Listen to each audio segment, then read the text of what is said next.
रहमानिर्रहीम। अस्सलाम वालेकुम स्टूडेंट। आज के इस टॉपिक 8.2 में हम डिस्कस करने जा रहे हैं काइनेटिक थ्योरी ऑफ गैसेस। जैसे कि हम चैप्टर डिस्कस कर रहे हैं हीट एंड थर्मोडायनेमिक्स। तो हमारे पास एक आइडिया, एक कंसेप्ट, एक थ्योरी जो है वो साइंटिस्ट ने दी थी गैस मॉलिक्यूल से रिलेटेड। इसमें जो साइंटिस्ट काम कर रहे थे या जिन्होंने इस पे काम किया था उसको मैं नाम लिख रहा हूँ यहाँ पर। एक इसमें था जेम्स क्लार्क्स मैक्सवेल। ठीक है, ये एक साइंटिस्ट जिसने गैस मॉलिक्यूलर थ्योरी के ऊपर काम किया और ये काम जो था वो 19वीं सेंचुरी में इन्होंने किया था। ठीक है, दूसरा साइंटिस्ट जो इस थ्योरी में काम किया इसका शेयर था वो हमारे पास था रॉडलफ। ठीक है, रॉडलफ एक साइंटिस्ट जिसने गैस काइनेटिक मॉलिक्यूलर थ्योरी पे काम किया। और तीसरा हमारे पास एक साइंटिस्ट है जिसका नाम है जी क्लॉसियस। क्लॉसियस साइंटिस्ट जो था जिसने सेल्सियस डिग्री सेंटीग्रेड स्केल के ऊपर भी काम किया और उसी के नाम से हैं। ये तीन साइंटिस्ट थे जिन्होंने 19वीं सेंचुरी में गैस मॉलिक्यूल के ऊपर काम किया और गैस मॉलिक्यूलर थ्योरी जो है उन्होंने डेवलप की 19वीं सेंचुरी में। और इन्होंने जो गैस मॉलिक्यूल के हवाले से हाइपोथेसिस दिए वो ये था कि गैस मॉलिक्यूल जो है वो हम यहाँ पे कुछ लिख लेते हैं कि इनके पासुलेट्स में हमारे पास काइनेटिक मॉलिक्यूलर थ्योरी के पासुलेट्स होते हैं वो क्या थे और कौन कौन से थे। फॉर एग्जांपल यानी postulates of gas molecular theory या kinetic theory, postulates of kinetic theory of gases, kinetic theory of gas. ठीक है, ये इसके कुछ पासुलेट्स हैं जो हम डिस्कस करेंगे। स्टूडेंट, ये टॉपिक चूँकि आपके पास SLO बेस्ड टॉपिक है तो शॉर्ट क्वेश्चन में ये इम्पोर्टेंट है, शॉर्ट क्वेश्चन में आ सकते हैं, पासुलेट आपसे पूछे जा सकते हैं। उसमें इस थ्योरी के अकॉर्डिंग हम ये कहेंगे कि gas is made up of gas is made up of a very large number of tiny hard spheres। ये एक assumptions और ये कुछ postulate इस तरह। उसमें पहले ये था कि गैस मॉलिक्यूल आपके पास बहुत ज़्यादा छोटे और स्फेरिकल बॉडी से बने होती हैं। ठीक है, इसमें दूसरी बात जो उसने लिखी थी कि a finite volume of gas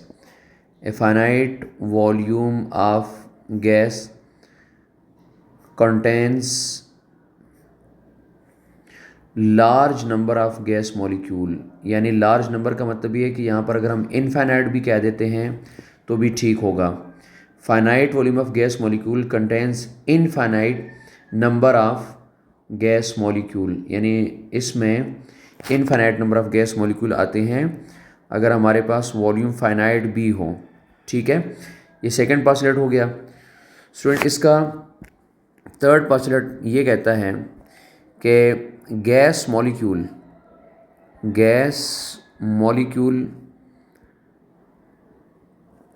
collide with one another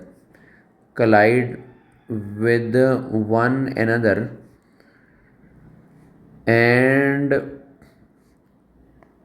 with the wall of the containers की दीवारों के साथ भी टकराते हैं, आपस में भी टकराते हैं। तो ये जो कलिजन है and this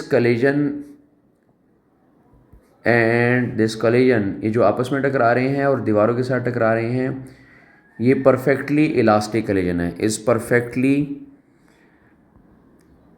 perfectly elastic collision. ठीक है, ये आपके पास परफेक्टली इलास्टिक कोलिजन है, यानी काइनेटिक एनर्जी और मोमेंटम कंजर्व रहेंगे, ये इलास्टिक कोलिजन होते हैं। ठीक है, 3 पास्टुलेट्स हो गए हैं। फोर्थ पास्टुलेट्स के बारे में हम ये कहेंगे स्टूडेंट कि गैस मॉलिक्यूल में आपके पास मूवमेंट रैंडम होती हैं। दी मूवमेंट या the motion of gas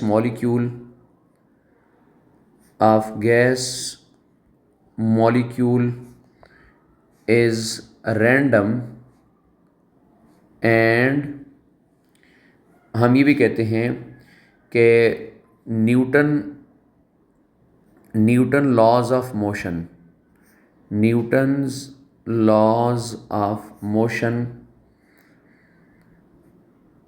are applicable. ठीक है, ये according to Newton laws of motion जो है ये मूव करेंगे और ये रैंडम मूव करेंगे। ठीक है, ये आपके पास कुछ चूँकि अजम्पशंस हैं, कुछ चीज़ें आइडियल हैं, तो ये एक थ्योरी हमारे पास गैस मॉलिक्यूल के हवाले से इसको हम डिस्कस करें। ठीक है, 4 पॉइंट्स हो गए हैं। 5th पॉइंट्स में कहता है कि the size of gas molecule is much smaller than the separation between the molecule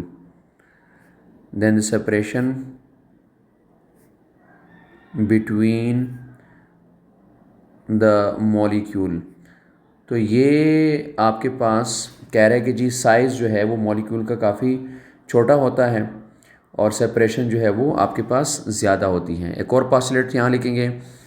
अगले पास्टुलेट में कहता है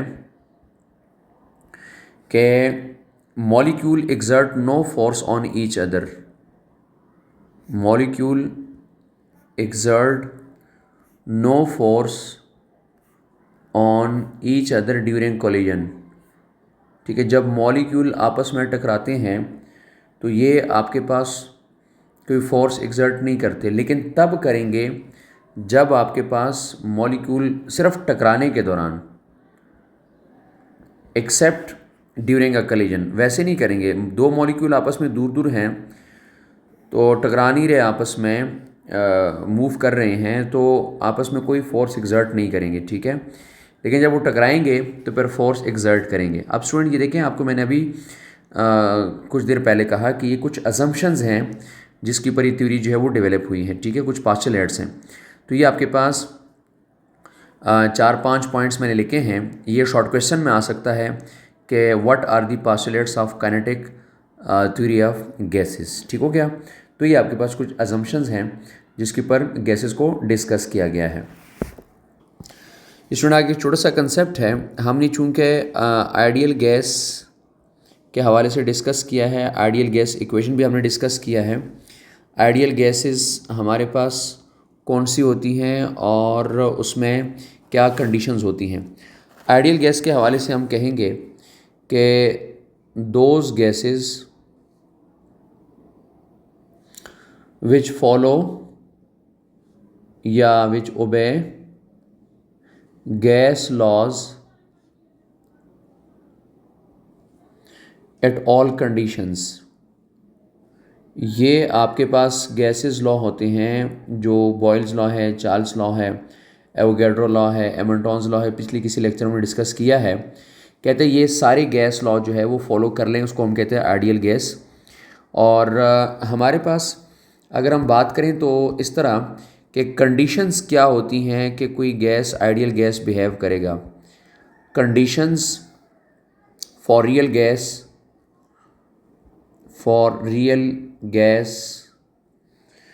to behave as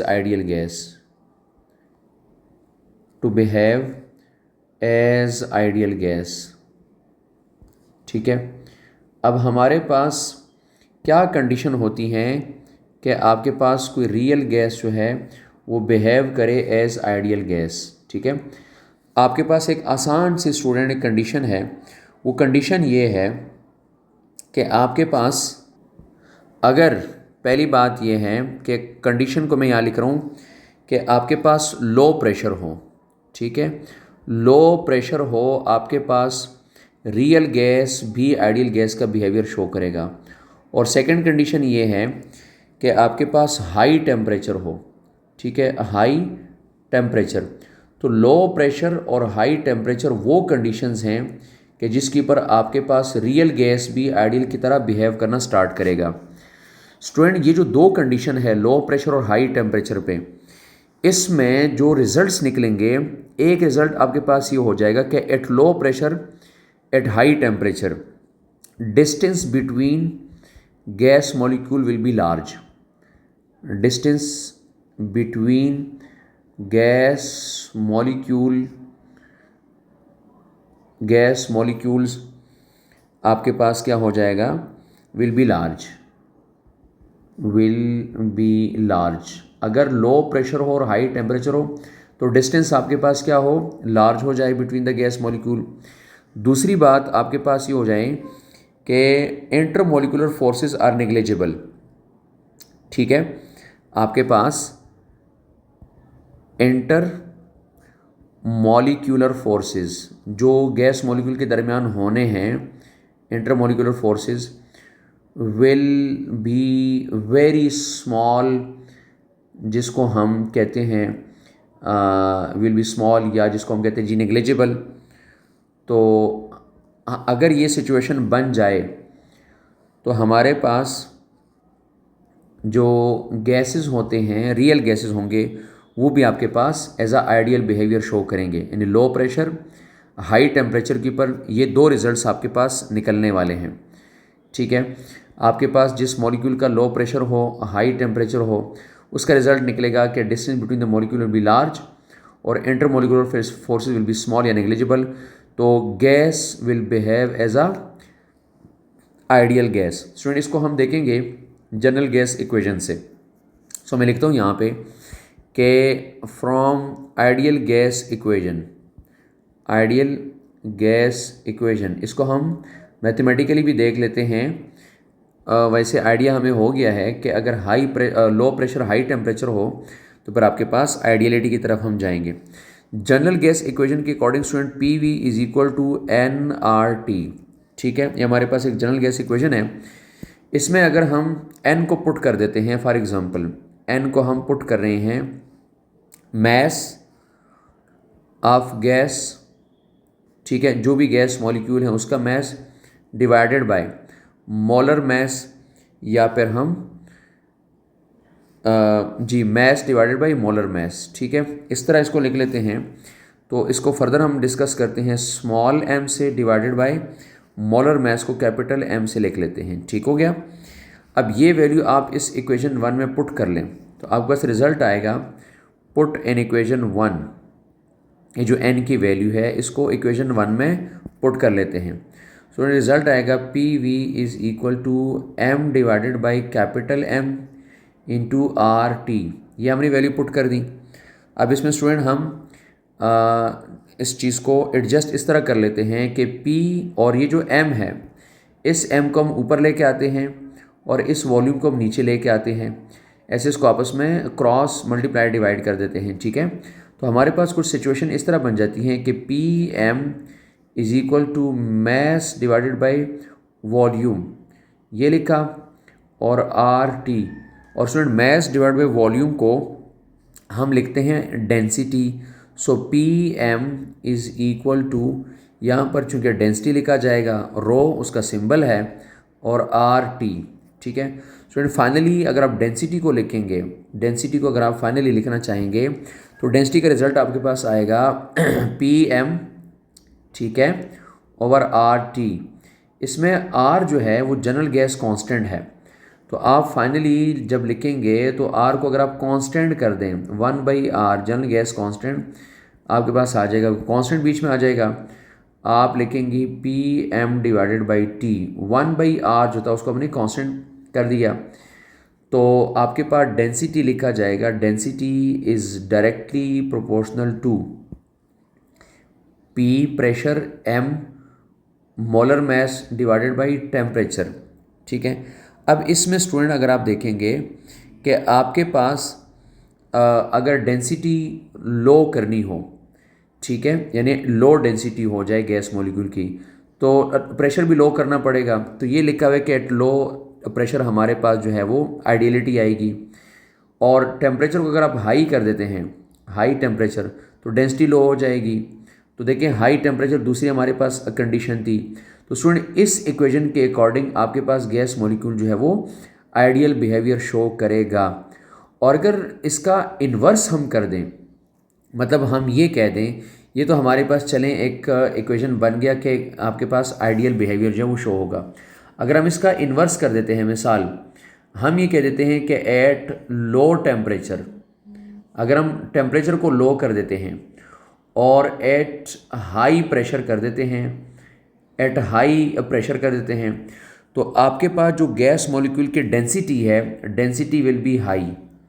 इस सिचुएशन में डेंसिटी हाई हो जाएगी और हाई डेंस गैसेस आपके पास जो है वो उनके दरमियान डिस्टेंस जो है वो डिक्रीज़ करेगा, मॉलिक्यूल आपस में क्लोज आएंगे, तो फिर आपके पास गैस मॉलिक्यूल जो है वो रियल बिहेवियर शो करेगा। सो ये भी आपके पास एक शॉर्ट क्वेश्चन है कि आप आइडियल गैस इक्वेशन के थ्रू ये प्रूफ कर दें कि गैसेस कब कब आपके पास आइडियल बिहेवियर देते हैं। तो ऊपर दो कंडीशन, उन दो कंडीशन के अकॉर्डिंग ये मैथमेटिकल फार्मूलेशन, ठीक है। तो ये आपके पास एक और शॉर्ट क्वेश्चन है। काइनेटिक मॉलिक्यूलर थ्योरी भी आपके पास जिस तरह बताया गया उसके पासुलेट शॉर्ट क्वेश्चन में आएंगे। ये भी आपके पास एक शॉर्ट क्वेश्चन के फॉर्मेट पे ही डिस्कस हुआ है, ठीक है स्टूडेंट। इसी लेक्चर को आगे कंटिन्यू करते हैं। इसमें अब हम डिस्कस करेंगे स्टूडेंट, हमारे पास एक छोटा सा पॉइंट है, वर्क डन इन थर्मोडायनेमिक्स, ठीक है, वर्क डन इन थर्मोडायनेमिक्स। अब गैस मॉलिक्यूल वर्क डन जो है वो हम उसका कैसे देखेंगे और उसका वर्क डन का फार्मूला क्या निकलेगा और उसके रिजल्ट्स हमारे पास क्या आएंगे, ये भी एक आइडिया है, शॉर्ट क्वेश्चन है, SLOBS हमारा टॉपिक है। स्टूडेंट हमारे पास बेसिकली गैस मॉलिक्यूल का जो वर्क डन होता है ना, वो हमारे पास प्रेशर वॉल्यूम वर्क डन होता है, ठीक है। अब इसमें हीट और वर्क जो है वो करेंगे ट्रांसफ़र ऑफ एनर्जी, यानी वर्क जो है आपके पास क्या करेगा जी, ट्रांसफ़र ऑफ एनर्जी, ठीक है, क्योंकि वर्क डन खुद एनर्जी है, तो ट्रांसफ़र ऑफ एनर्जी। इस तरीके से हमारे पास एक और चीज़ है हीट, हीट भी हमारे पास ट्रांसफ़र ऑफ एनर्जी है, ठीक है। ये भी आपके पास सिस्टम में energy in out, heat into the system, heat of the out of the system. तो अगर आपके पास सिस्टम के अंदर हीट ऐड की जाए तो जाहिर सी बात है एनर्जी ट्रांसफ़र हो जाएगी, और अगर आपके पास वर्क डन सिस्टम के ऊपर किया जाए तो सिस्टम की एनर्जी चेंज हो सकती है। तो आपके पास अगर हम अब वर्क डन को कैलकुलेट कर लें तो स्टूडेंट वर्क डन को हमने ये कहा है कि work done is force multiply by displacement. वही जो वर्क डन का नॉर्मल फार्मूला हम लिखते हैं 9-10 से लिखते आ रहे हैं कि वर्क डन हमारे पास फोर्स मल्टीप्लाई बाय डिस्प्लेसमेंट की हमारे पास इक्वल होता है, ठीक है। यानी W is equal to F dot D से आप इसको रिप्रेजेंट करते हैं। लेकिन चूँकि स्टूडेंट हमारे पास जो गैस मॉलिक्यूल का मामला है, इस मामले में हम डिस्कस करते हैं प्रेशर वॉल्यूम वर्क डन। सो मैं यहाँ लिख रहा हूँ प्रेशर वॉल्यूम वर्क गैस के केस में, ठीक हो गया। प्रेशर वॉल्यूम वर्क में यहाँ पर हेडिंग बना रहा हूँ इसको। स्टूडेंट लेट अस कंसिडर हमारे पास एक कंटेनर है और उसका जो सिलेंडर है वो हमारे पास मूवेबल सिलेंडर है, ठीक है। मैं एक डायग्राम के थ्रू आपको शो करवाता हूँ।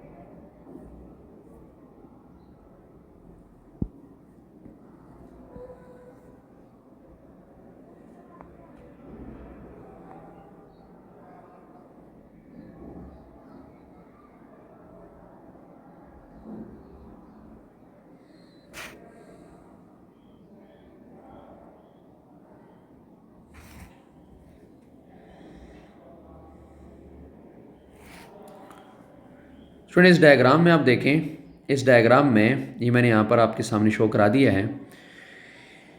इस डायग्राम में आपके पास गैस मॉलिक्यूल इनक्लोज हैं सिलेंडर में, ठीक है। और इसका आपके पास यहाँ आपके पास इनिशियल था फॉर एग्ज़ाम्पल, ठीक है। और आपने इसको डिस्प्लेस किया, चेंज किया इसकी वॉल्यूम को इस डी डिस्टेंस तक, ठीक है, ये आपने इसको यहाँ तक चेंज कर दिया। और ज़ाहिर सी बात है गैस मॉलिक्यूल जो है वो उसके अंदर प्रेशर भी है, और वो प्रेशर एक्सर्ट करेंगे, ये वॉल्यूम आपके पास यहाँ इतना चेंज हुआ, इस डी डिस्टेंस पे चेंज हुआ। आपने उसको हीट इन किया, हीट इनपुट से उसके इंटरनल एनर्जी में इंक्रीज़ आया, जिस तरह पिछले लेक्चर के अंदर हम डिस्कस करते आ रहे हैं, ठीक है। तो स्टूडेंट ये आपके पास जो है वो वॉल्यूम में चेंज आ जाता है डेल्टा वी। अब मैंने चूँकि वर्क डन को लिखा हुआ है एफ डॉट डी, अब स्टूडेंट इसको अगर आप एफ देखेंगे तो आपके पास pressure is equal to force over area है, फोर्स ओवर एरिया, ठीक है। तो इसको अगर आप ऐसे लिख लें कि F is equal to pressure into area, तो आप लिख सकते हैं, ठीक है। एक बात, दूसरी बात है कि स्टूडेंट जो आपने डी किया, डिस्प्लेसमेंट किया है डेल्टा डी, जो आपने इसमें चेंज लेके आए हैं, वो आप इसको डेल्टा वाई से अगर आप इसको रिप्रेजेंट कर दें तो आप इस दोनों वैल्यूज़ को पुट करें जी इक्वेशन 1 में, पुट इन इक्वेशन 1, ये वैल्यूज़ अगर आप पुट कर देते हैं तो आपके पास आ जाएगा work done is equal to F की जगह पर प्रेशर इनटू एरिया लिखेंगे और आगे लिखेंगे डेल्टा वाई, ठीक है।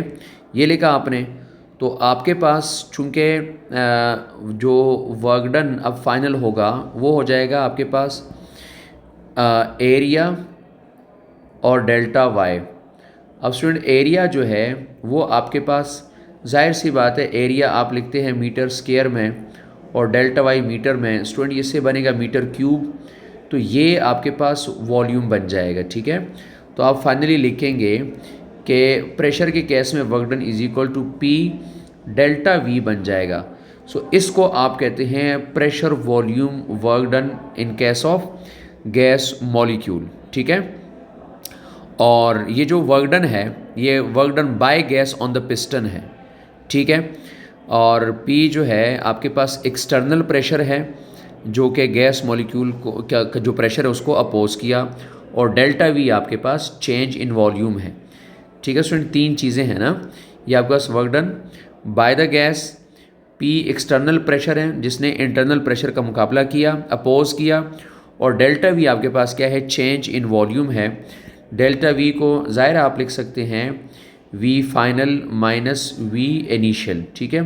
तो ये आपके पास चेंज इन वॉल्यूम इस तरीके से आ जाता है। स्टूडेंट इसको ग्राफ से देखेंगे कि ग्राफिकली हमारे पास वर्क डन को कैसे रिप्रेजेंट करेंगे। स्टूडेंट इस ग्राफ में अगर आप देखें हमारे पास एक्स एक्सिस के ऊपर हमने कंसिडर किया है वॉल्यूम को और वाई एक्सिस के ऊपर हमने कंसिडर किया है प्रेशर को। अब ये बड़ा स्पेसिफिकली कांस्टेंट प्रेशर पे हम ये ग्राफ जो है वो प्लॉट कर रहे हैं, ठीक है। हमारे पास कांस्टेंट प्रेशर है जो कि चेंज नहीं हो रहा, ठीक है। ये कांस्टेंट प्रेशर का हमारे पास ग्राफ है। स्टूडेंट इसमें वॉल्यूम हमारे पास चेंज हो रहा, वो हमारे पास इनिशियल वॉल्यूम से लेकर फाइनल वॉल्यूम तक हमारे पास बॉडी का वॉल्यूम इंक्रीज़ कर रहा है, ठीक है। अब इस ग्राफ के एरिया अंडर कर्व को अगर आप देखेंगे, ये आपके पास ग्राफ है, ये इसका एरिया अंडर द कर्व आपके पास आ गया। स्टूडेंट अगर आप इसका लिखेंगे एरिया, तो एरिया को आप जाहिर सी बात है लिखते हैं लेंथ इनटू विड्थ। तो इसके एरिया में अगर आप देखें तो लेंथ में अगर हम कंसिडर करते हैं कि फॉर एग्जांपल हमारे पास प्रेशर है और विड्थ में हमारे पास चेंज इन वॉल्यूम आया है, तो स्टूडेंट ये तो आपके पास पर वर्क डन बन गया जो कि प्रेशर वॉल्यूम वर्क डन कहलाता है। तो ये स्टूडेंट हमारे पास ग्राफिकली भी हम इसको डिस्कस कर सकते हैं प्रेशर वॉल्यूम वर्क डन को, ठीक है। और इसको हम PV कर्व कह देते हैं। स्टूडेंट एक छोटा सा कंसेप्ट और है हमारे पास कि वर्क डन हमारे पास जो गैस मॉलिक्यूल का है वो हमारे पास वर्क डन दो कैटेगरीज में डिस्कस किया जाएगा। एक को हम कहते हैं work done by the gas, ठीक है, कि गैस मॉलिक्यूल काम करें, और एक हमारे पास है work done on the gas, ठीक है। Work done on the gas, work done by the gas molecule, इसको हम कह देते हैं, ठीक है। दो कैटेगरीज हमने इसकी बनाई है। तीसरी है कि जी गैस मॉलिक्यूल का वर्क डन ज़ीरो हो, वो एक स्पेशल कंडीशन है, उसको हम डिस्कस कर लेंगे। Student work done by the gas का मतलब ये है कि एक्सपेंशन, इसको हम कहते हैं जी हमारे पास जो सिस्टम है वो एक्सपेंड कर चुका है, वॉल्यूम आपके पास इंक्रीज़ कर चुका है, और work done on the gas को हम कंप्रेशन के टर्म्स में देखते हैं कि अगर हम सिस्टम को कंप्रेस करें तो सिस्टम के ऊपर हमने काम किया है तो हमारे पास कंप्रेशन आ जाता है। ठीक है स्टूडेंट, अगर आप सिस्टम को एक्सपेंड करेंगे तो आपके पास सिस्टम का वॉल्यूम इंक्रीज़ करेगा। ठीक है, यानी इसको अगर मैं फॉर एग्जांपल कहता हूँ जी कैटेगरी ए और कैटेगरी बी, अगर मैं कैटेगरी ए की बात कर रहा हूँ, यानी मैं एक्सपेंशन की बात कर रहा हूँ, एक्सपेंशन की बात कर रहा हूँ, तो स्टूडेंट आपके पास जो चेंज इन वॉल्यूम है ये आपके पास वी एफ माइनस वी आई, इसमें वी एफ जो है अगर वो ग्रेटर आ जाए वी इनिशियल से तो delta V will be considered is positive. So इसको हम कहते हैं कि जी हमारे पास वर्क डन जो है वो पॉजिटिव है। ठीक है, इस तरह कैटेगरी बी में अगर हम देखेंगे कि डेल्टा वी जो है चेंज इन वॉल्यूम होता है वी एफ माइनस वी आई, इसको अगर हम देखेंगे कि हमारे पास अगर फाइनल वॉल्यूम लेस आ जाए इनिशियल से तो इसको डेल्टा वी को हम कर देते हैं जी नेगेटिव, तो ये हमारे पास वर्क डन जो है वो इससे नेगेटिव हो जाएगा। सो हमारे पास वर्क डन पॉजिटिव भी होता है, वर्क डन नेगेटिव भी होता है। एक स्पेशल केस हम बना देते हैं कि फॉर एग्जांपल हमारे पास चेंज इन वॉल्यूम जो है V F minus V I, उसमें कुछ चेंज ना आए, यानी V F is equal to V initial, final volume initial volume के इक्वल आ जाए तो डेल्टा वी आपके पास क्या आ जाए ज़ीरो। सो इसको हम कहते हैं कि हमारे पास वर्क डन क्या होगा, ज़ीरो हो जाएगा। तो ये हमारे पास वर्क डन की तीन कंसेप्ट है, positive work done, negative work done और ज़ीरो वर्क डन। ठीक है स्टूडेंट, पॉजिटिव वर्क डन में हमारे पास हमने बात की एक्सपेंशन की कि वॉल्यूम हमारे पास फॉर एग्जांपल गैस मॉलिक्यूल का आपके पास ये वॉल्यूम था V1 या V इनिशियल था। ठीक है, V आपके पास इनिशियल था, अब ये आपके पास यहाँ तक आ गया, V फाइनल तक आ गया, तो आपने वॉल्यूम को एक्सपेंड होने दिया है, तो यानी एक्सपेंशन जो है वो हो चुकी है, वॉल्यूम में चेंज आ चुका है, तो इसको आप कहते हैं पॉजिटिव वर्क डन। ठीक है, और अगर आपने सिस्टम को कंप्रेस किया है, कंप्रेशन हुई है, सिस्टम पहले यहाँ पे था V इनिशियल और वी फाइनल यहाँ पे हुआ है, सिस्टम का वॉल्यूम डिक्रीज़ कर चुका है, तो इसको हम कहते हैं नेगेटिव वर्क डन कहेंगे। ठीक है, और अगर सिस्टम का वॉल्यूम ही चेंज नहीं हुआ आपके पास, ठीक है, उसका जो सिलेंडर है जो उसका वॉल्यूम है वो फिक्स रहा है, तो आपके पास डेल्टा वी में चेंज नहीं आया, ज़ीरो है, इस वर्क डन को हम कहते हैं ज़ीरो वर्क डन। ठीक है, तो ये स्टूडेंट हमारे पास इस तरीके से 3 कंसेप्ट आ जाते हैं वर्क डन में। इसको कंटिन्यू करेंगे अगले लेक्चर में। अल्लाह हाफिज़।